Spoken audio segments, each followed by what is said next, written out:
चलिए ठीक है, देखिएगा अब। हाँ, कल का अपना पूरा हो गया था, तो बर्नौली वगैरह उसके बाद का जो है बचा हुआ पोर्शन है हमारा वो करेंगे। ठीक है, चलिए।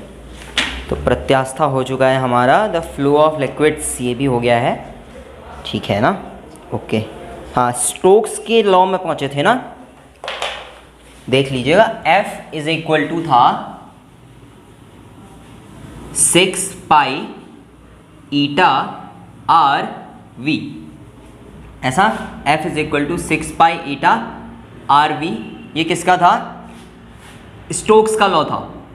ठीक है, और ये स्टोक्स का लॉ कब था? जब कोई r रेडियस की कोई वस्तु v वेलोसिटी के साथ, दोबारा से, r रेडियस की कोई वस्तु v वेलोसिटी के साथ r त्रिज्या का कोई पिंड v वेग के साथ किसी ईटा श्यानता वाले द्रव में, यानी कि ईटा विस्कोसिटी वाले द्रव में अगर गिरेगा तो द्रव उसके गिरने का अपोज करेगा, और जब द्रव उसके गिरने का अपोज करेगा तो उस समय द्रव उसका बल लगाएगा उसके ऊपर, एक उसे रोकने के लिए। ठीक है, कोई वस्तु पानी में गिरी तो पानी उसे ऊपर की तरफ रोकेगा, शहद में गिरेगी शहद रोकेगा, ईटा जो भी है वो रोकेगा, और रोकेगा तो बल लगाएगा, और बल कितना लगाएगा? तो बल लगाएगा 6 पाई ईटा आर वी। ये किसने बताया? तो ये बताया हमें स्टोक ने, तो इसे हम कहते हैं स्टोक्स लॉ। इसे कहा जाता है स्टोक्स लॉ या स्टोक्स का नियम, स्टोक्स का नियम। और स्टोक्स लॉ या स्टोक्स का नियम किसके लिए? किसी ईटा श्यानता वाले द्रव में गिरते किसी पिंड या किसी वस्तु के लिए, ईटा विस्कोसिटी के किसी लिक्विड में गिरने वाली किसी बॉडी के लिए स्टोक्स ने नियम दिया। और ये बल ध्यान में रखिएगा, गोली पानी में जब चलती है तो गोली बल लगा रही है, वो वाला बल नहीं है। ये बल पानी जो गोली को रोकने के लिए लगा रहा है वो वाला बल है। ठीक है, अपोजिट जो फोर्स लग रहा है वो वाला ये फोर्स है। ठीक है, तो इसके लिए हेडिंग है effective force on a body falling in a liquid, द्रव में गिरते किसी पिंड पर प्रभावी बल। तो कितना होगा वो? 6 पाई ईटा आर वी होगा। और यहाँ से भी आप जो है ईटा को कैलकुलेट कर सकते हैं, कल मैंने आपको बताया हुआ था। ठीक है, तो ईटा की यूनिट और ईटा का डायमेंशन फॉर्मूला आपको कमेंट करना है या व्हाट्सएप में मुझे पर्सनल मैसेज भेजना है, ये मैंने आपसे कहा था। ठीक है, अब लिखिए applications of Stokes law, Stokes के नियम के अनुप्रयोग या एप्लीकेशंस ऑफ स्टोक्स लॉ। ध्यान दीजिएगा कि इस चैप्टर में या तो सीधा लॉ पूछता है या उनके एप्लीकेशंस पूछेगा, इसके अलावा कुछ नहीं पूछेगा आपसे। दो चीजें पूछेगा, या लॉ पूछेगा या इन लॉज के एप्लीकेशन पूछेगा, इसके अलावा कुछ भी नहीं। ठीक है, पहला लिखिए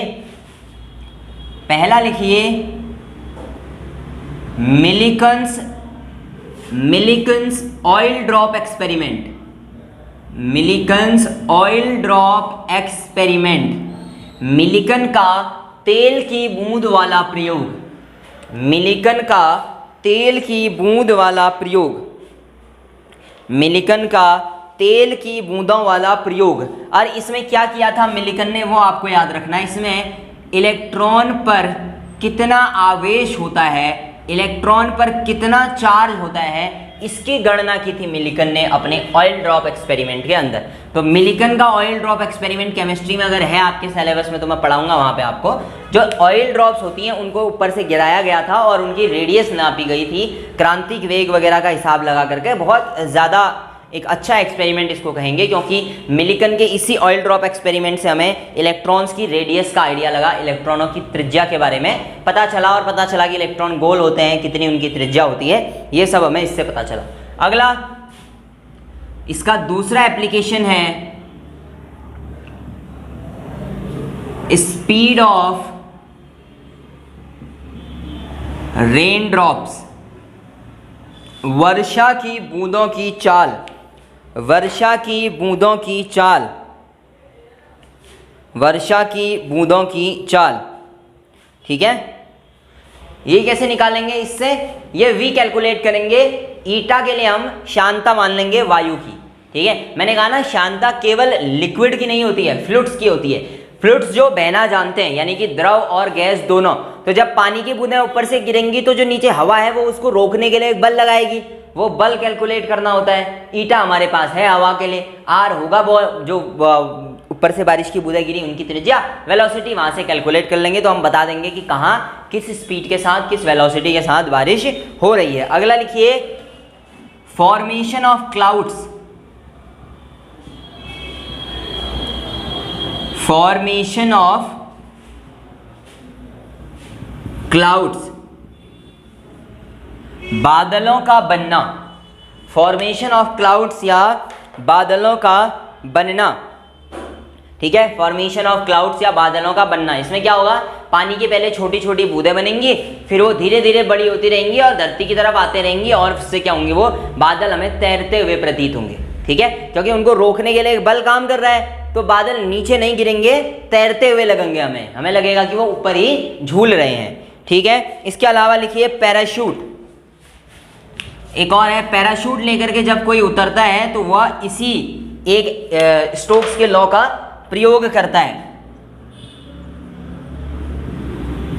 पैराशूट लेकर के कूदता हुआ कोई व्यक्ति किसका, स्टोक्स के नियम का पालन करता है, स्टोक्स के नियम का यूज करता है। ऊपर से जब नीचे कूदेगा, हवा रोकेगी ना उसको ऊपर की तरफ, उसी की वजह से वो आराम आराम से आ रहा है, समझ रहे हैं, नहीं तो क्या होता, सीधे गिर जाता, पैराशूट उसकी हेल्प नहीं कर पाता, ठीक है ना। तो इस चीज को आप ध्यान देंगे। क्या हो गया, स्टोक्स के नियम के अनुप्रयोग, मिलिकन का ऑयल ड्रॉप एक्सपेरिमेंट, मिलिकन ने अपने ऑयल ड्रॉप एक्सपेरिमेंट में इलेक्ट्रॉनों की त्रिज्या की खोज की थी, इलेक्ट्रॉन पर चार्ज कितना होता है इसकी खोज की थी, जो पानी तेल की बूंदें गिराई उसने उसकी त्रिज्या निकालकर, तेल की बूंदों की त्रिज्या का कैलकुलेशन करने के बाद इलेक्ट्रॉनों पर चार्ज निकाला। स्पीड ऑफ रेन ड्रॉप्स यानी कि वर्षा की बूंदों की चाल, किसका अनुप्रयोग है, स्टोक्स के नियम का अनुप्रयोग है।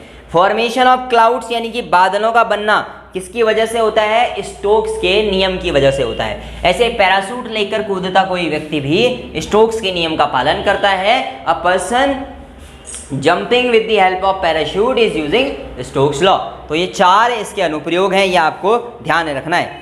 Equation of continuous flow of liquid, heading डालिए equation of continuous flow of liquid, equation of continuous flow of liquid.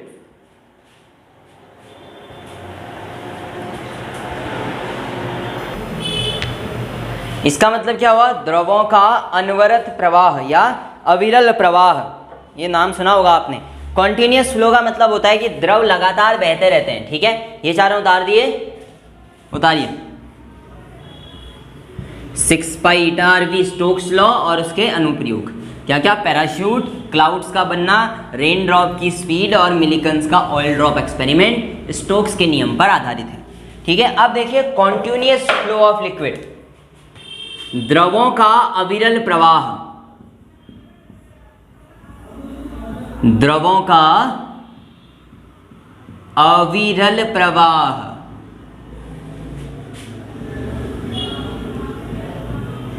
द्रवों का अविरल प्रवाह यानी कि जो पानी है वो क्या करेगा, फ्लो करता रहेगा, समझ रहे हैं, लगातार फ्लो करता रहेगा। हमने कहा सर क्यों फ्लो करेगा, तो इसके लिए एक नियम जो है वो आया और उसी की हम यहाँ पर बात करेंगे। सबसे पहले तो आप इसके लिए ये दिमाग में बैठा लीजिए कि द्रवों का अविरल प्रवाह पहला केस है, इसके बाद द्रवों में उपस्थित ऊर्जा दूसरा केस है। इन दोनों को मिलाने के बाद ही आप क्या बता पाएंगे, बर्नौली की प्रमेय को समझा पाएंगे, यानी कि बर्नौली की जो थ्योरम है, बर्नौली की जो प्रमेय है उसे आप बता पाएंगे, ठीक है ना। अविरतता का सिद्धांत या कंटिन्यूटी, प्रिंसिपल ऑफ कंटिन्यूटी कहते हैं इसको, प्रिंसिपल ऑफ कंटिन्यूटी। देखिए होता क्या है, आपको मैंने कल बताया था कि जो पानी है या कोई भी लिक्विड है उसको आप क्या कर सकते हैं, एक स्पर्श रेखीय प्रवाह, एक सीधी रेखा में एक सामान्य गति दे सकते हैं। अगर एक गति की सीमा, जिसे हम क्रिटिकल वेलोसिटी कह रहे थे, सीमांत वेग कह रहे थे, उसे क्रॉस ना किया जाए तो जो पानी बहेगा वो कैसा बहेगा, सीधे बहेगा और बड़े प्यार से बहेगा, बिल्कुल आराम से।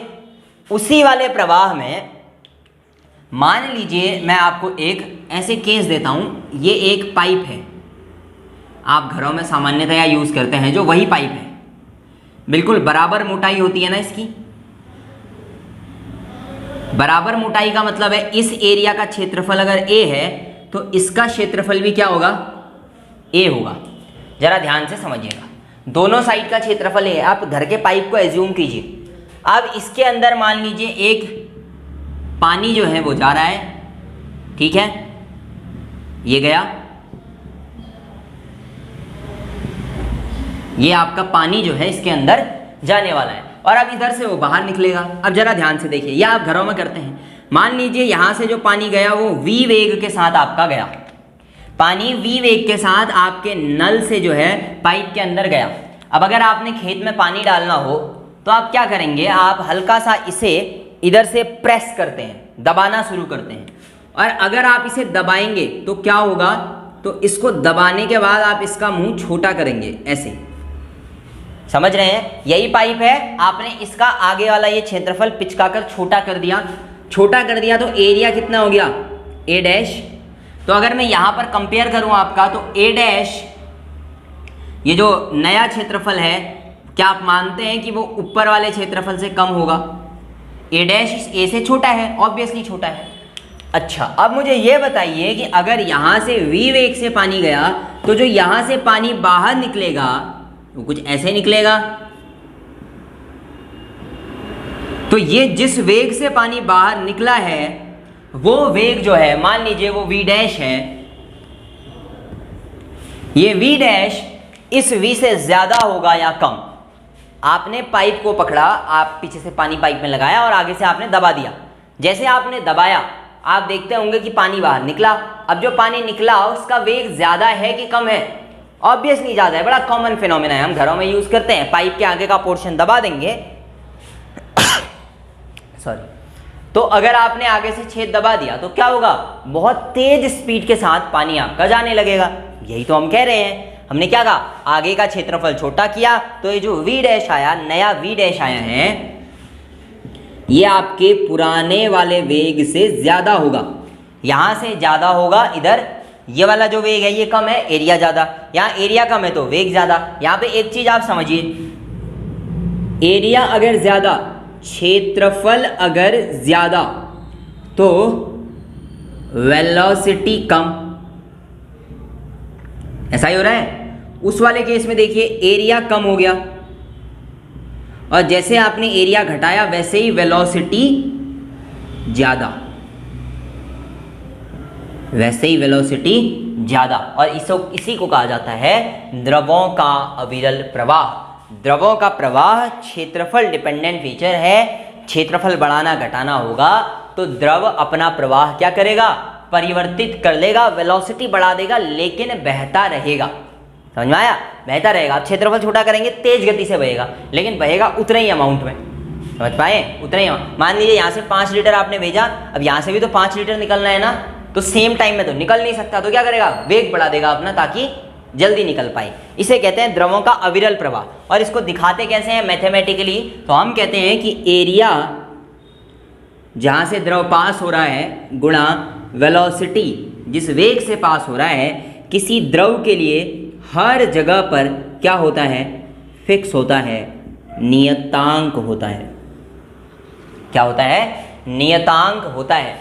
ठीक है, देखिए मान लीजिए ये जो पाइप है इसको कुछ नाम दे देते हैं और वैल्यू रख करके इसको चेक करते हैं हम क्या कहना चाह रहे हैं। ठीक है, वैल्यू रख के देखते हैं हम क्या कह रहे हैं। तो ये हमारा पाइप है जिसका एक साइड का एरिया आपने छोटा कर लिया और उसके अंदर से एक द्रव का फ्लो जो है वो शुरू हो गया। तो मान लीजिए इस जगह पर, इस वाले पोर्शन पर, इस पाइप की जो मोटाई आप देख रहे हैं ये मान लीजिए 10 यूनिट इसका एरिया है, 10 यूनिट क्षेत्रफल इधर पर है। और जब 10 यूनिट क्षेत्रफल है उस समय पे मान लीजिए 5 यूनिट की स्पीड से वेलोसिटी जो है वो ट्रेवल कर रही है। यूनिट का मतलब ये है कि मैं मीटर स्क्वायर, किलोमीटर पर सेकेंड और इसको मीटर, किलोमीटर, सेंटीमीटर में नहीं माप रहा हूँ। आपको जिसमें मापना हो उसमें माप लीजिए। यहाँ पे 5 यूनिट की स्पीड है और 10 यूनिट एरिया है और यहाँ से आगे निकला। तो अब अगर यहाँ पे ये एरिया घट करके कितना हो गया, 5 यूनिट हो गया, आधा हो गया, तो ये जो v आया यहाँ से वेलोसिटी आएगी वो कितनी होगी, कितना तेज पानी बहेगा। तो देखिए यहाँ पर एरिया इंटू वेलोसिटी कितना है, एरिया इंटू वेलोसिटी है 10 इंटू 5 यानी कि 50। तो इधर भी कितना होना चाहिए, एरिया इंटू वेलोसिटी का मान हमेशा कांस्टेंट होता है, कितना होना चाहिए, 50 होना चाहिए। मेरे पास एरिया कितना है, 5 यूनिट, v नहीं है, कितना हो गया, 50। सो v इज इक्वल टू 50/5, कितना, 10। तो ये जो v होगा ये कितना होगा, ये होगा आपका 10। इस तरीके से ये एक दूसरे को बैलेंस कर लेते हैं और एक अविरल प्रवाह बना रहता है। इसको द्रवों का अविरल प्रवाह कहा जाता है, जिसको हम लिखते हैं a into V is equal to कितना, नियतांक। a इंटू वी बराबर क्या होता है, नियतांक होता है।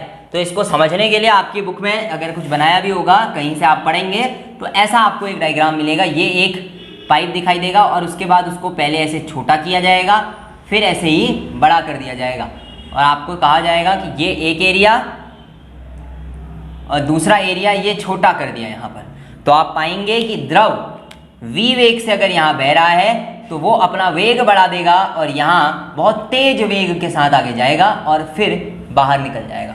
बर्नौली की थ्योरम में भी आपको ये चीज़ देखने के लिए मिलेगी, बर्नौली की थ्योरम में भी आपको ये चीज़ देखने के लिए मिलेगी, ठीक है ना। तो यहाँ पे आपका ये वाला जो पोर्शन है ये खत्म हो गया, द्रवों का अविरल प्रवाह, ठीक है। The law of continuous flow of liquids, ठीक है, ये बना लीजिए एक बार। उसके बाद बर्नौली की थ्योरम का जो बेस है, एक पानी, एक लिक्विड, एक तरल के अंदर कौन कौन सी ऊर्जाएं होती हैं वो पढ़ेंगे। इसको बनाइए फटाफट से।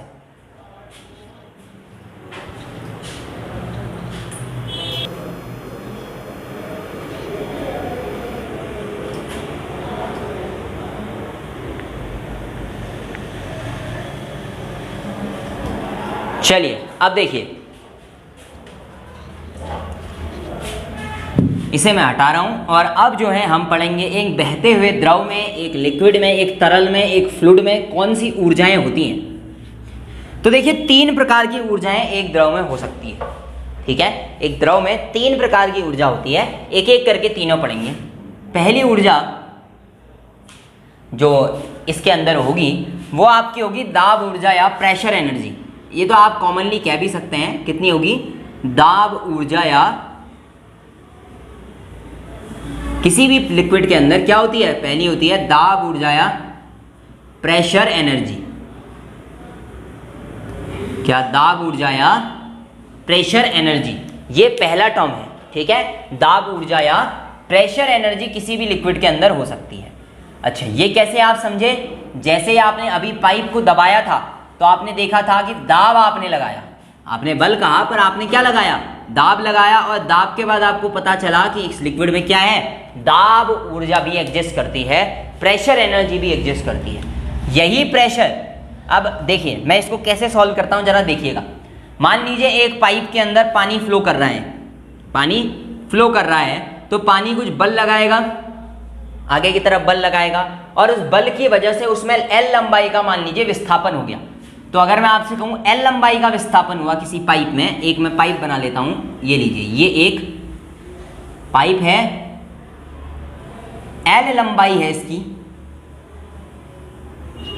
L लंबाई है, जल जो है वो इसके अंदर से गया या कोई भी एक लिक्विड जो है वो इसके अंदर से फ्लो किया, और ये जब बाहर निकला L लंबाई को क्रॉस कर कर, तो जो बल इसने एग्जर्ट किया, जो बल इसने फील किया, फोर्स, वो F है।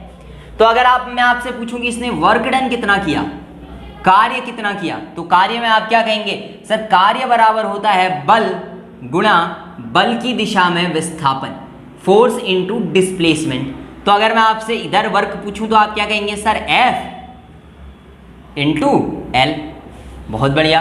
अच्छा, आप जरा एक बार और सोचिएगा, कल जब हम द्रव दाब पढ़ रहे थे, लिक्विड प्रेशर पढ़ रहे थे, तो मैंने आपसे कहा था द्रव का प्रेशर होता है फोर्स पर यूनिट एरिया।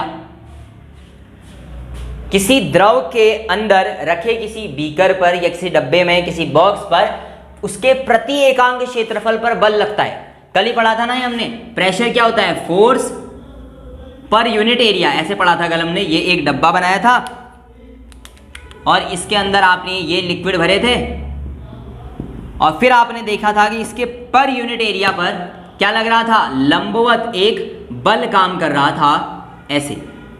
और हमने कहा था कि ये जो दाब बल है ये कितना होता है, pressure is equal to force upon area. यहां से अगर मैं आपसे फोर्स निकालने के लिए बोलूं तो आप क्या कहेंगे, sir force is equal to P into A. Pressure into area. तो यहां पर अगर मैं आपसे कहूं कार्य बराबर कितना, फोर्स है P into A into L, ठीक है ना। तो यहां से force is equal to P into A और यहां P is equal to F upon A, इन दोनों का इस्तेमाल करके आपने W बराबर पी ए एल निकाल दिया। अब एक और लाइन मैं आपको बताता हूं, एक लाइन आपने सुनी होगी क्या, कार्य ही ऊर्जा है, the work is energy itself. तो क्या मैं इसी को इसकी प्रेशर एनर्जी बोल दूं, एनर्जी बेस पे लिख देता हूं प्रेशर, कितना हो गया P into A into L. तो ये है pressure energy in a liquid, ये है किसी द्रव में दाब ऊर्जा कितनी होती है, किसी द्रव में दाब ऊर्जा कितनी होती है, वो है ये EP P into A into L, ठीक है। अब यहीं पे मैं अगर आपसे पूछूंगी इसी द्रव के लिए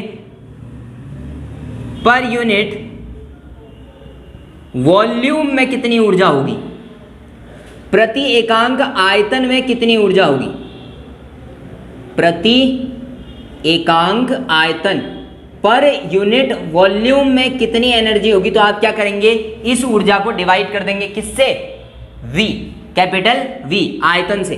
तो मैं यहां पर E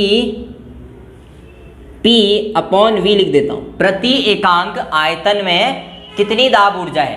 तो आप एक बार समझिएगा, कुल ऊर्जा है P into A into L upon में आयतन, आयतन, आयतन को कहा जाता है वॉल्यूम। वॉल्यूम क्या होता है, एरिया क्षेत्रफल गुणा ऊंचाई या लंबाई या चौड़ाई या जो भी दिया हुआ है, एरिया इंटू लेंथ, यही होता है वॉल्यूम।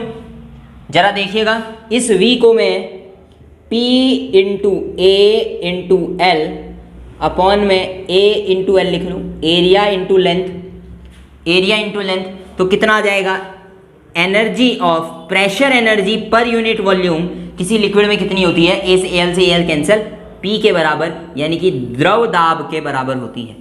जितना द्रव दाब लगाता है, तरल दाब लगाता है, उतने के बराबर होती है। सो EPV कितना हो गया आपका, P यानी कि प्रेशर हो गया। यह आपकी पहली इक्वेशन जो है वो बनेगी और यहाँ से आपको कई सारी चीज़ें एक साथ देखने के लिए मिली है, इसीलिए मैंने आपको ये वाली डेरिवेशन कराई है, ठीक है। थोड़ा बर्नौली की थ्योरम की इक्वेशन नहीं कराऊंगा मैं आपको, ठीक है, वो करनी भी नहीं है, वो आपको बस ये समझ लेना है कि ये क्या है और यहीं से आपको बर्नौली की थ्योरम मिल जाएगी। तो ये जो आपने एनर्जी निकाली, ये है pressure energy per unit volume में, टोटल प्रेशर एनर्जी इतनी है, पर यूनिट वॉल्यूम में इतनी है, और ये जो P है ये कितना है, द्रव तरल दाब है। देखिए एक द्रव ने कितना दाब लगाया, ये वही है, फोर्स पर यूनिट एरिया ही है, ठीक है ना। तो ये आपकी पहली एनर्जी जो है वो रही दाब ऊर्जा, ये क्या थी आपकी, दाब ऊर्जा या प्रेशर एनर्जी।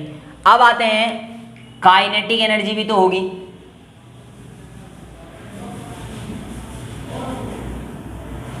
Kinetic energy.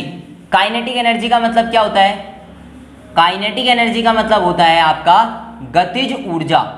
एक द्रव अगर फ्लो कर रहा है तो ये मान के चलिए कि उसके अंदर क्या भी है, गतिज ऊर्जा भी है। अगर कोई द्रव बह रहा है किसी गति से, किसी v वेलोसिटी के साथ, तो ऑब्वियस सी बात है उसमें क्या भी होगी, काइनेटिक एनर्जी भी होगी ना। अगर मैं आपसे कहूं कि E K काइनेटिक एनर्जी है किसी लिक्विड की, कितनी है, तो आप कहेंगे सर कितना मास है उस द्रव का जो फ्लो कर रहा है, साथ में किस वेलोसिटी से फ्लो कर रहा है, वही होगी हाफ mv²। काइनेटिक एनर्जी का फॉर्मूला कितना होता है, हाफ mv²। m मास द्रव्यमान है, m ये जो लिक्विड इसके अंदर फ्लो किया, मान लीजिए कि इस लिक्विड का जो फ्लो हुआ, ये m द्रव्यमान इस पाइप के अंदर एक समय में गया और इसकी वेग जो थी वो कितनी थी, v वेलोसिटी थी, तो इसके लिए हाफ mv² होगा।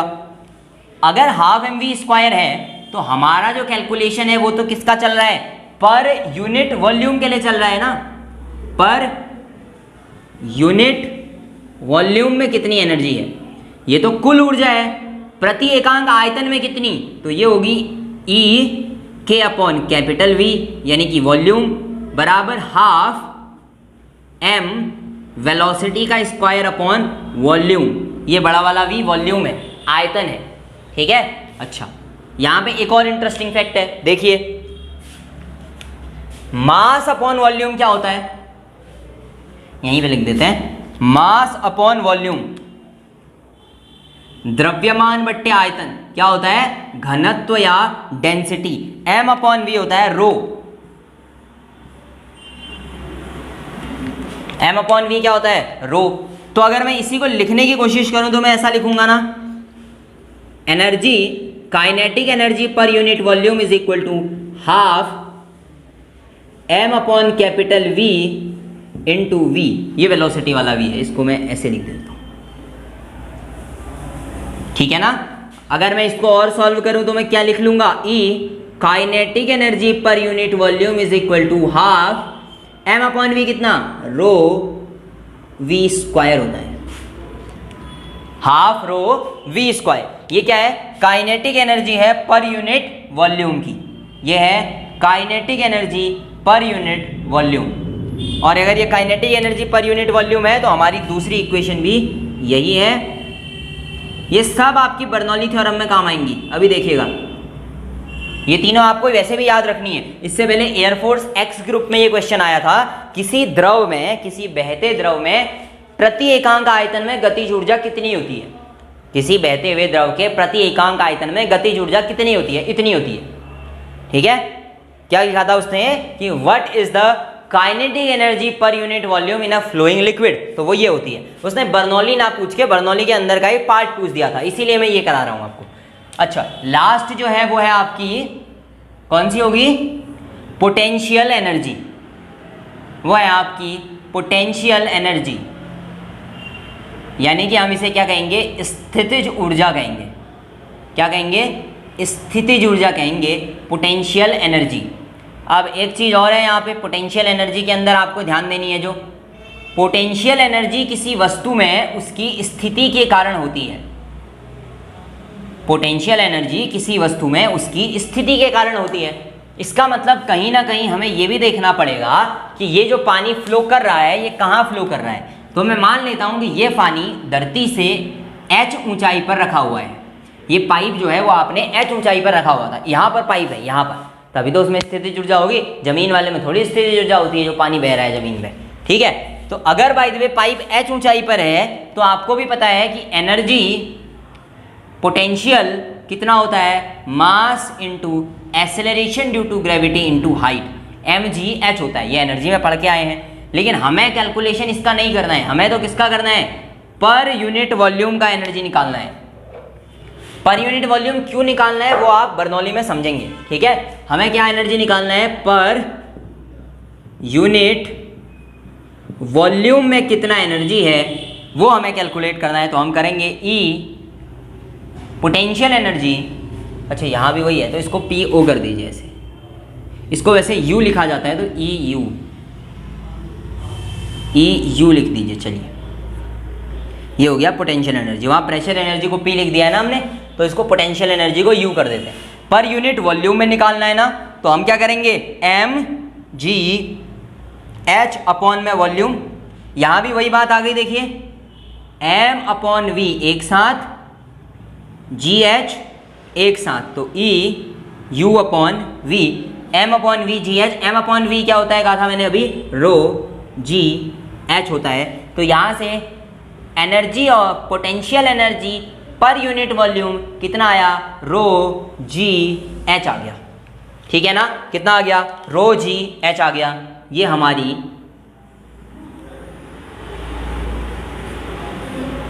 थर्ड इक्वेशन बन गई। अब ये तीनों ही हमारे काम आएंगी। यहीं पे मैं आपको बर्नौली का थ्योरम बता देता हूँ, यहीं पे बता देता हूँ। देखिए बर्नौली ने कहा कि किसी बहते हुए द्रव के लिए इन अ फ्लोइंग लिक्विड, अगर कोई द्रव है और वो द्रव आदर्श द्रव होना चाहिए, ये हमने कल पढ़ा है, आदर्श द्रव की डेफिनेशन कल पढ़ी हुई है, तो वो मैं आपको दोबारा अभी बर्नौली में बताऊंगा। मैं यहाँ पर आपको सिर्फ एक चीज़ एक्सप्लेन कर दे रहा हूँ कि बर्नौली ने क्या कहा।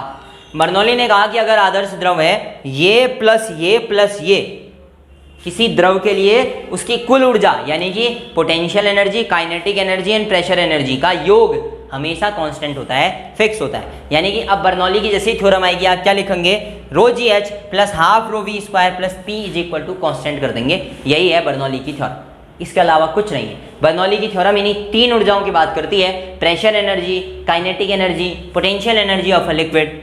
किसी भी टाइम किसी भी जगह पे एक इंस्टेंट जगह पे अगर आप नापेंगे, उन तीनों को जोड़ेंगे, फिर आगे जाके नाप के उनको जोड़ेंगे तो आप पाएंगे पूरे द्रव के अंदर ये चीज़ें क्या हैं, सेम है, बिल्कुल बराबर है।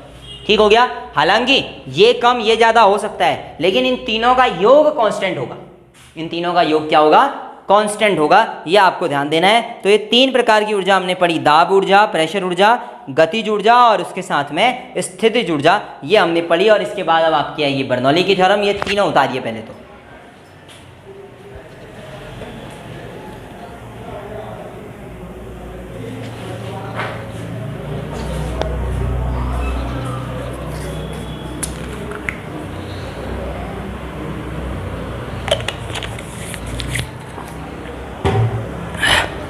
चलिए अब देखिए, हेडिंग डालिए बर्नौली की प्रमेय या बर्नौलीज थ्योरम।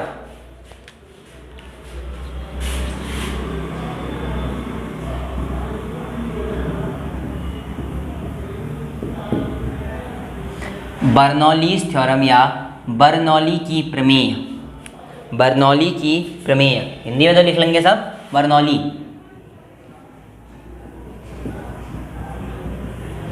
बर्नौली की प्रमेय लिखिए, लिखिए। जब कोई असंपीड्य तथा अश्यान द्रव, जब कोई असंपीड्य तथा अश्यान द्रव, ब्रैकेट में लिखिएगा अथवा गैस, ब्रैकेट के अंदर अथवा गैस, ब्रैकेट क्लोज। जब कोई असंपीड्य तथा अश्यान द्रव, ब्रैकेट में लिखिएगा अथवा गैस, एक स्थान से दूसरे स्थान तक, एक स्थान से दूसरे स्थान तक धारा रेखी प्रवाह में प्रवाहित होता है, धारा रेखी प्रवाह में प्रवाहित होता है, तो उसके मार्ग के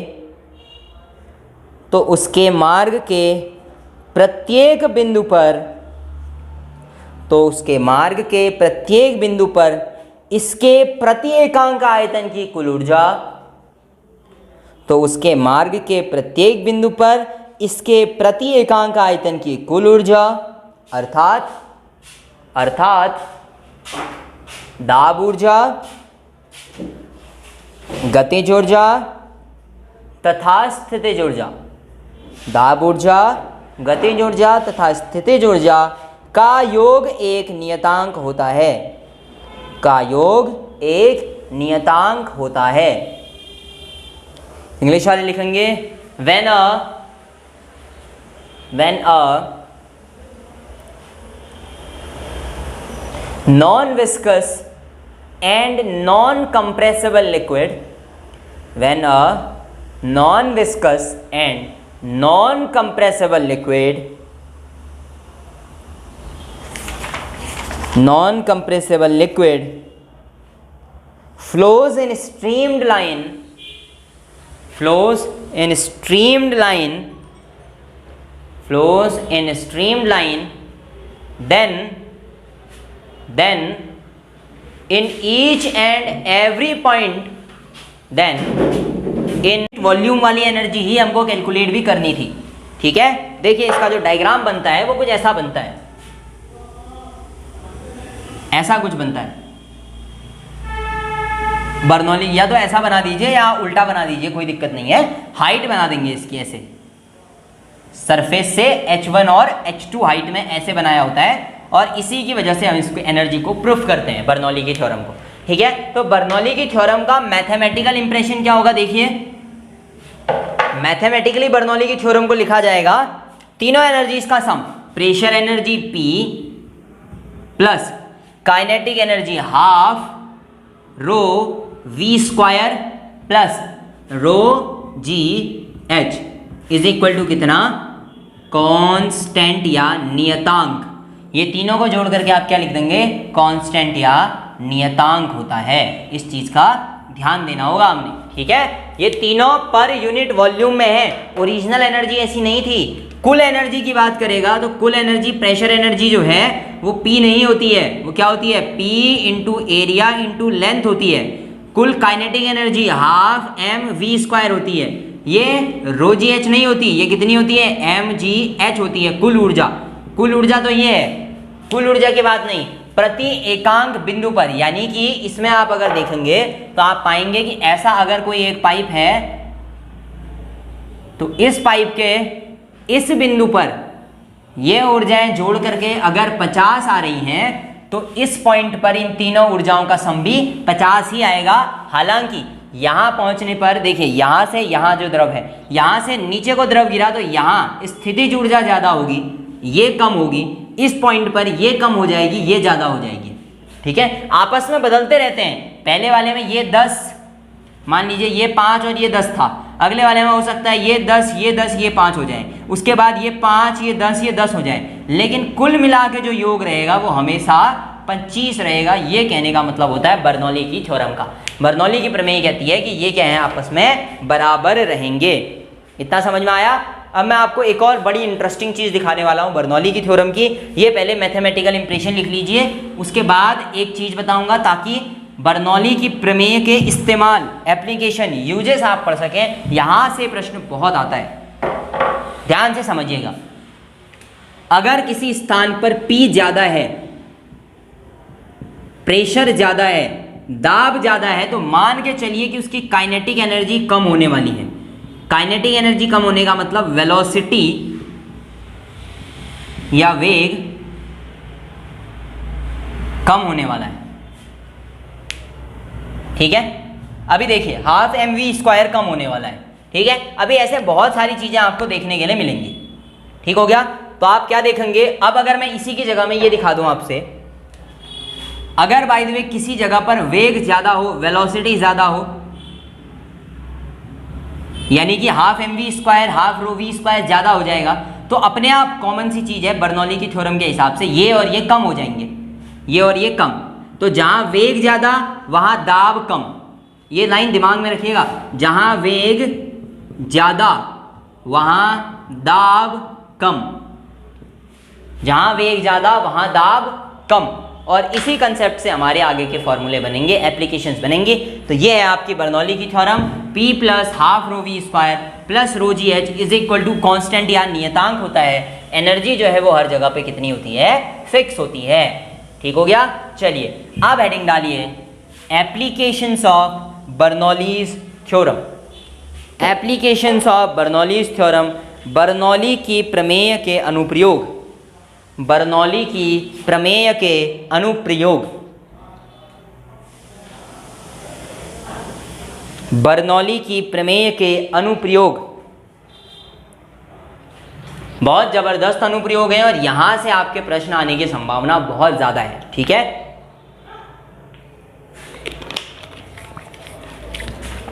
चलिए लिखिए, पहला लिखिए वेंचुरी मीटर।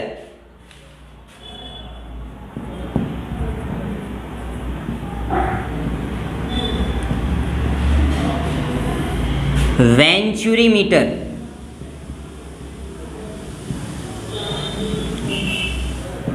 Venturi meter. अच्छा, पहली चीज तो वेंचुरी मीटर का काम क्या होता है, स्पीड ऑफ वाटर को कैलकुलेट करना। किसी पाइप के अंदर पानी कितनी वेलोसिटी या वेग से जाएगा वो कैलकुलेट करना होता है किसका काम, वेंचुरी मीटर का काम होता है। ये बर्नौली की थ्योरम पे आधारित है। हाँ, जैसा मैंने अभी आपको दिखाया था बिल्कुल वैसा होता है वेंचुरी मीटर, कुछ ऐसा। तो अब देखिए जरा, इस वाले केस में अगर आप देखेंगे यहां पे वेग कम होगा, फिर ये पतला हो गया ना, एरिया कम हो गया तो वेग ज्यादा हो जाएगा। अभी आपने पढ़ा था किसमें, कंटिन्यूअस फ्लो का जो लॉ था उसमें आपने पढ़ा था v × a हमेशा कांस्टेंट होता है। तो अगर एरिया घटेगा तो v बढ़ जाएगा, एरिया घटा तो v बढ़ा।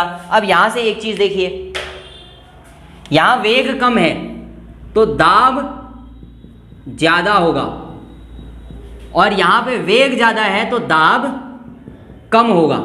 तो हम वेग नहीं नापते, यहां हम क्या करते हैं, एक पाइप यहां से ऐसे लगा होता है, यहां पे वो दोनों जगहों का दाब नाप लेता है, और इसी दाब की सहायता से हम पानी का वेग इसके अंदर कैलकुलेट कर देते हैं। ठीक हो गया, पानी का वेग इसके अंदर कैलकुलेट किया जाता है। इससे वेंचुरी मीटर की हेल्प से क्या किया जाता है, पानी का वेग किसी पाइप के अंदर निकालना कैलकुलेट किया जाता है। ठीक है, तस्वीरें इसकी आपको मिल जाएंगी, कोई इशू नहीं है। वेंचुरी मीटर का तस्वीर जो है वो भी आपको मिल जाएगा। ठीक है, अगला है हवाई जहाज के पंखों की आकृति, shape of wings of aeroplane, shape of wings of aeroplane, aeroplanes wings,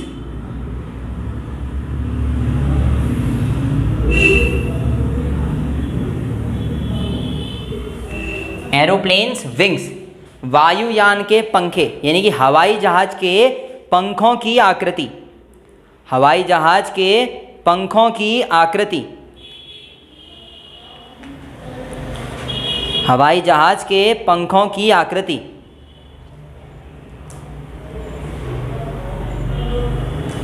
हवाई जहाज के पंखों की आकृति। ठीक है, तो देखिए हवाई जहाज के पंखे जो होते हैं वो कुछ ऐसे होते हैं, इस तरीके से, और ये ऐसा, सीधा तो नहीं, थोड़ा सा ऐसा कुछ।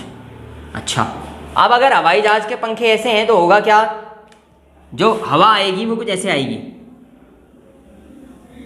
ये हवा v वेग से ऐसे गई, ये ऐसे गई सीधे, तो इसका वेग ज्यादा। अच्छा, यहां से ऐसे चलेगी, यहां पे देखिए जरा, ऐसे इतनी दूरी तय करनी पड़ी, दिख रहा है, इतनी लंबी दूरी जो है तय करनी पड़ी है हवा को क्रॉस करने के लिए। यहां पे देखिए जरा, सीधे सीधे हवा निकल जाएगी, सीधे सीधे हवा क्या कर जाएगी, क्रॉस कर जाएगी प्लेन के पंखों को। ठीक है, ठीक है, अब देखिए अब क्या होगा, वेलोसिटी यहां से ज्यादा तेजी से आगे बढ़ जाएगी, तो अब इसको तो कवर करना है ना, इसको, ये तो ज्यादा जल्दी जा रही है आगे, और जब ये ज्यादा जल्दी जा रही है तो ये क्या करेगी, ये और तेजी से भागेगी ताकि ये दोनों यहां पर दोबारा मिल करके सीधे जा सकें ऐसे। तो ये क्या करेगी, अपना वेग बढ़ा लेगी। समझ में आया? अच्छा, ये क्योंकि इसको तो पहले से ही ज्यादा वेलोसिटी मिली हुई है ना, सीधे जाना है इसने, अब इसने घूम कर आना है ऐसे, तो ऐसे तो लेट हो जाएगी, तो ये दोनों हवाओं में से ऊपर वाली थोड़ा तेज भागने की कोशिश करेगी, और जैसे इसने वेग बढ़ाया, जैसे ही ऊपर वाली हवा ने वेग बढ़ाया, जहां वेग ज्यादा वहां दाब कम, और यहां दाब कम तो यहां दाब ज्यादा, और जैसे यहां दाब ज्यादा हुआ हवाई जहाज को ऊपर की तरफ एक प्रेशर मिलेगा, ज्यादा दाब कम दाब की तरफ इसे धक्का देगा, और इससे क्या मिलेगा, लिफ्टिंग फोर्स मिलेगा, वायुयान को या प्लेन को उत्थापक बल मिलेगा, लिफ्टिंग फोर्स मिलेगा। ठीक है, उत्थापक, उठाने वाला, लिफ्टिंग फोर्स मिलेगा, और दाब की वजह से क्या होगा, प्लेन ऊपर उठ जाएगा। ठीक है, ये दूसरा जो है एप्लीकेशन है बर्नौली की प्रमेय का। बर्नौली ने कहा था ना, जहां दाब ज्यादा होगा वहां वेग कम हो जाएगा, या वेग जहां ज्यादा हो जाएगा वहां दाब कम हो जाएगा। ठीक है, इसके अलावा बुनसन बर्नर, इसका नाम आपने सुना होगा, बुनसन बर्नर, बुनसन बर्नर,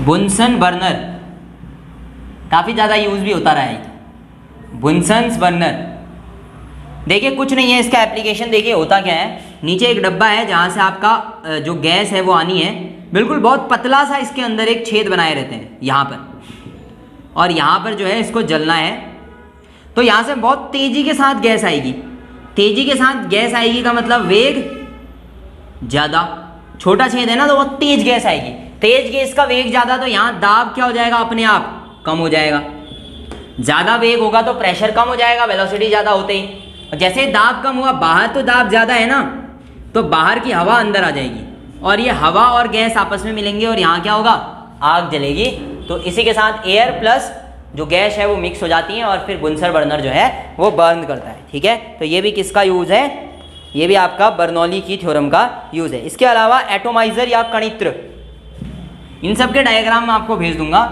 एक और एप्लीकेशन है एटोमाइजर या कणित्र, ये सब बर्नौली की थ्योरम के यूज हैं। एटोमाइजर या कणित्र, एटोमाइजर या कणित्र ये कुछ नहीं है, इसका सिंपल सा एक फंडा है, पानी की छोटी छोटी बूंदें जो हैं फुहारे मारना, या जिस तरीके से फव्वारे चलते हैं उस तरीके से। यहाँ एयर होगी पूरी, यहाँ पे एक वो लगा होगा, पंप लगा होगा जो हवा फेंकेगा, इसको आपको दबा सकते हैं, और यहाँ पे एक छोटा सा छेद हुई जैसा बुनसन बर्नर के पास था, और यहाँ से बाहर यहाँ पे नीचे एक पानी का जो है टैंक लगा होगा, और यहाँ पर फव्वारे का रास्ता होगा। जैसे यहाँ से आपने हवा में प्रेशर दिया, हवा आगे बढ़ी, यहाँ पर छेद छोटा सा है तो यहाँ पर हवा का वेग हो जाएगा तेज, हवा का वेग तेज होते ही दाब हो जाएगा कम, प्रेशर कम होते ही यहाँ का पानी ऊपर चढ़ जाएगा और यहाँ पे पानी और हवा मिक्स होके फव्वारे की तरह बाहर चलने लग जाएंगी। इसे कहते हैं एटोमाइजर या कणित्र।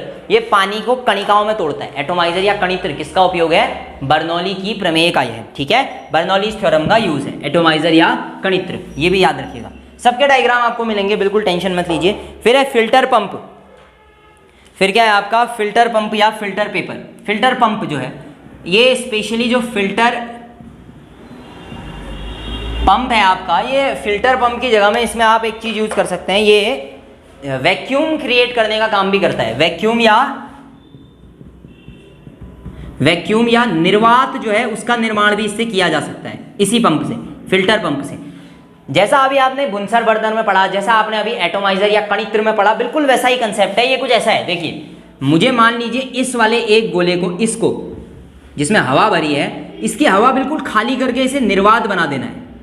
क्या बना देना है? निर्वात, बिल्कुल खाली। तो इसको खाली करने का एक ही तरीका है, देखिए क्या, एक छोटा सा छेद यहां पर बना के मैंने यहां लगा दिया पानी, लिक्विड या कोई भी द्रव, तरल, और यहाँ नीचे एक चैम्बर बना दिया जिसमें ये भरेगा, कुछ भी कर दीजिए, ठीक है। मैंने यहाँ से प्रेशर लगाया तो हवा बहुत तेजी के साथ जाएगी ना, छोटा छेद है तो हवा तेज होगी। जैसे ही वेग ज़्यादा हुआ, यहाँ वाले में दाब क्या हो जाएगा? कम। यहाँ दाब कम है, इसके अंदर तो हवा है जिसका दाब ज़्यादा है, तो दाब ज़्यादा से कम की तरफ हवा बहने लगेगी ना, इधर हवा आ जाएगी और पानी के साथ मिलकर नीचे चले जाएगी। यहाँ क्या हो जाएगा? वैक्यूम क्रिएट हो जाएगा, ठीक है, निर्वात बन जाएगा या वैक्यूम क्रिएट हो जाएगा, ठीक है। तो इसको कहते हैं फिल्टर पंप। इसकी सहायता से वैक्यूम को जनरेट किया जाता है, वैक्यूम क्रिएट किया जाता है, ठीक है। अच्छा, इसके अलावा एक बहुत ही अच्छा जो इसका एग्जांपल है वो भी है blowing of tin roof in wind स्ट्रोम। Tin roof जो है, टिन की छत जो है, टिन रूफ, ये उड़ क्यों जाती है जब बहुत तेज हवा चलती है? जरा समझने की कोशिश कीजिएगा। मान लीजिए ये है एक घर, इस तरीके से, यहाँ पे आपने टिन रखी हुई है, ये दो टिने हैं, ठीक है, ये टिन आपने घर की तरफ रखी हुई है। आपने सुना होगा आंधी आई, आंधी में टिन उड़ गया। आंधी में टिन कैसे उड़ता है वो समझने का केस है, बर्नौली की थ्योरम का यूज है। देखिए कैसे, आंधी में जब हवा आती है तो वो ऐसे जाएगी हवा, या इधर से आएगी या इधर से आएगी, जिससे भी आएगी हवा आंधी में बहुत तेज होती है, तो वेग तेज होगा, वेलोसिटी बहुत हाई होगी, ठीक है। बर्नौली कहता है वेलोसिटी हाई है तो काइनेटिक एनर्जी ज़्यादा है, काइनेटिक एनर्जी ज़्यादा है तो तीनों एनर्जी का सम बराबर होना चाहिए। तीनों एनर्जी का सम बराबर होगा तो क्या होना चाहिए? Velocity plus kinetic energy plus potential energy plus pressure energy बराबर इक्वल होना चाहिए। यहाँ पे वेलोसिटी ज़्यादा है तो प्रेशर कम हो जाएगा, समझ रहे हैं? प्रेशर कम होते ही वेग ज़्यादा है तो दाब कम हो जाएगा, समझते जाइएगा। बहुत तेज हवा जा रही है ना, वेग ज़्यादा है तो दाब कम हो गया। अच्छा, दाब जैसे ही कम हुआ, इसके घर के अंदर तो दाब जितना पहले था उतना ही है ना, ऊपर कम हुआ है तो अंदर दाब ज़्यादा, बाहर दाब कम, तो ज़्यादा दाब कम दाब की तरफ धक्का देगा। लो प्रेशर से high pressure, high pressure low pressure की तरफ धक्का मारेगा टिन को, ऊपर की तरफ एक लिफ्टिंग फोर्स मिलेगा टिन को, और टिन उछलकर ऊपर आ जाएगा, टिन उठ जाएगा। उठेगा तो आंधी इसको हवा से क्या करेगी? धक्का देगी और ये उड़ करके आगे चला जाएगा। इसका एक और बढ़िया एग्जांपल है, जब सामने से ट्रेन जाती है, किसी भी इंसान के सामने से ट्रेन जाती है तो कहा जाता है कि प्लेटफॉर्म से दूर रहना है, डिस्टेंस मेंटेन करनी है। क्यों? ट्रेन की वेलोसिटी बहुत ज़्यादा है, ट्रेन की वेलोसिटी बहुत ज़्यादा है तो जब ट्रेन जाएगी वहाँ पर प्रेशर गैप बन जाएगा, प्रेशर कम हो जाएगा। अब हमारे पीछे जो हवा होगी वो ज़्यादा प्रेशर वाली है, ट्रेन के जाने की वजह से आगे कम प्रेशर की हवा है, तो ज़्यादा प्रेशर की हवा कम प्रेशर की तरफ धक्का देगी तो इंसान ट्रेन की तरफ गिरेगा, ठीक है, इंसान ट्रेन की तरफ गिरेगा। इसी वजह से क्या देखना होता है कि एक मेंटेन्ड डिस्टेंस रहे प्लेटफॉर्म में, ठीक है, ट्रेन के आमने सामने ना जाए जब ट्रेन बहुत तेजी से चल रही है। बर्नौली की थ्योरम की वजह से, बर्नौली के थ्योरम की वजह से ऐसा होता है, ठीक है। बाकी और भी कई सारे अनुप्रयोग हैं, जैसे आपने कई बार वो किया होगा कि पानी का जब फव्वारा पाइप हो ऐसे ऊपर की तरफ, उसमें बॉल लग दीजिए, वो अटकी रहेगी, ठीक है, क्योंकि अंदर का प्रेशर कम है, बाहर ज़्यादा, तो वो उसको अंदर मेंटेन करके रखे हुए हैं। हवा में भी ऐसा ही होता है। इसके अलावा मैग्नस इफेक्ट जो है ये भी आपको याद रखना है। मैग्नस इफेक्ट, मैग्नस प्रभाव, मैग्नस इफेक्ट या मैग्नस प्रभाव, ये भी याद रखना है आपको, मैग्नस इफेक्ट या मैग्नस प्रभाव। मैग्नस प्रभाव का संबंध किस खेल से है, ये प्रश्न आपसे पूछ सकता है, तो आपको ध्यान देना है। ये वैसे तो टेनिस से है, पर ये आपको क्रिकेट में भी देखने के लिए मिल सकता है, अन्य चीज़ों में भी देखने के लिए मिल सकता है। कैसे मिलेगा देखिए, मैग्नस इफेक्ट है क्या, ये एक टेनिस की बॉल है जिसको आपने बहुत तेज़ी से फेंका, और जैसे आपने फेंका या टेनिस वाले ने मारा, एक हवा ऐसे बह रही है, ये इसको घुमा रही है, एक इसके अपोजिट, एक सपोर्टिंग में। हवा ऐसे घूमेगी कि इस बॉल को क्या हो, आगे की तरफ गति मिले, और आगे की तरफ गति मिलने के साथ साथ ही क्या हो रहा है, इसके आसपास वेग बढ़ने की वजह से प्रेशर गैप जनरेट हो रहा है।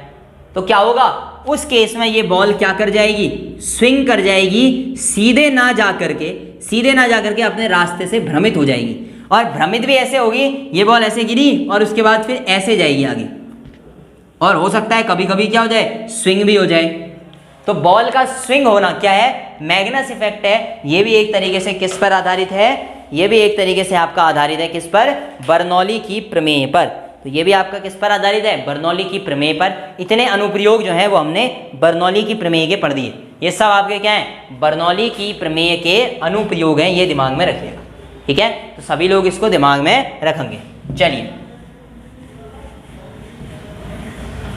तो ये आपका मैग्नस इफेक्ट रहा, ये आपका बर्नौली की जो प्रमेय है वो रही, और यहाँ से हमने काफ़ी सारे क्वेश्चन जो हैं वो एक साथ में कर भी लिए। इफेक्ट से आपके क्वेश्चन आएंगे, तो ये चलिए ये हो जाएगा।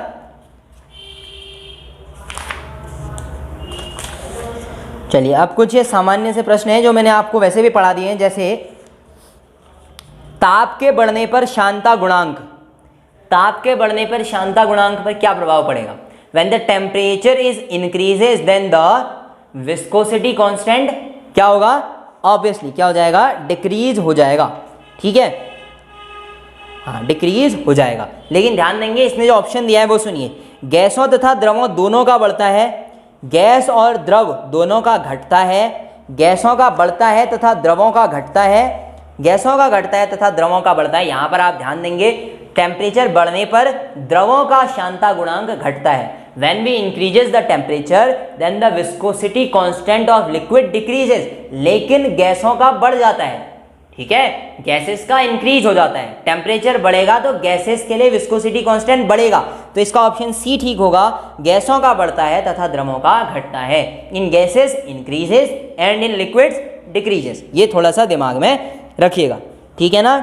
चलिए, उसके अलावा है आपका, अत्यधिक शीत में मशीनों के पुर्जे जाम होने लगते हैं। In extreme cold the parts of machine does not appears in working phase, या वो जाम होने लगते हैं, ठीक है, अटकने लगते हैं। ऐसा क्यों होता होगा, देखिए उनके बीच में फ्रिक्शन फोर्स होता है, फ्रिक्शन को कम करने के लिए हम उसमें क्या डालते हैं, स्नेहक डालते हैं, कोई भी ऑयल वगैरह डाल देते हैं, ग्रीस डाल देते हैं। अब जैसे जैसे ठंडा बढ़ेगा ना, टेम्परेचर बढ़ेगा, टेम्परेचर घटेगा, ठंडा बढ़ने से टेम्परेचर कम हुआ, टेम्परेचर कम हुआ तो शांता बढ़ेगी, और जो लिक्विड जो स्नेहक हमने डाले थे उनका कंसंट्रेशन बढ़ जाएगा।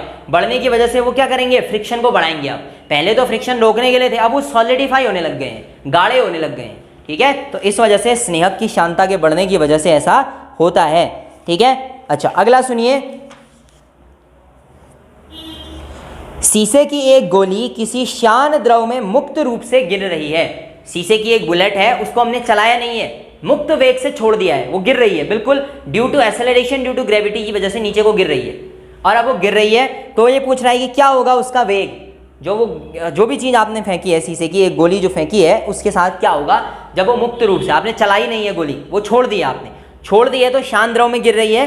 एक क्या आपका कॉन्सेंट्रेटेड लिक्विड है, या एक तरीके से आप कहें विस्कस लिक्विड है, हनी है या पानी है, कुछ भी मान लीजिए, उसमें आपने छोड़ दिया गोली को, अब वो गिर रही है नीचे, तो उसकी वेलोसिटी क्या होगी, वेलोसिटी बढ़ेगी, इंक्रीज होगी, डिक्रीज होगी, ऑलवेज रिमेन्स कांस्टेंट, एक समान बनी रहेगी, या पहले बढ़ेगी और उसके बाद एक समान हो जाएगी। क्या होगा, पहले बढ़ेगी, ठीक है, पहले क्या होगा, अब वो तेजी से गई ना तो इस तरीके से घुसेगी नीचे और पहले बढ़ेगी, अब उसके बाद रुकेगी और धीरे धीरे क्या हो जाएगी, कांस्टेंट हो जाएगी, ठीक है, क्या हो जाएगी, कांस्टेंट वेग है, गिरते रहेगी नीचे की तरफ, फिर उस पर ज़्यादा प्रभाव नहीं पड़ेगा, ठीक है ना।